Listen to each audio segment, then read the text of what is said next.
हरूफ तहज्जी का हरफ काफ। केक, कुत्ता, कुर्सी, कबूतर, केला, किताब।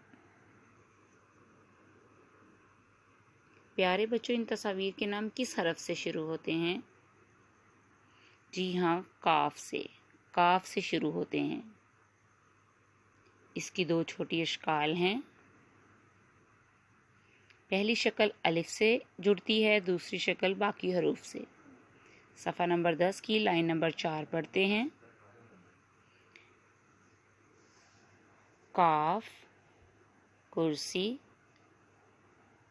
काफ केला, काफ कुत्ता। काफ की ये दो छोटी अश्काल हैं। काफ की ये वाली शक्ल कुर्सी, केला और कुत्ता में मौजूद हैं।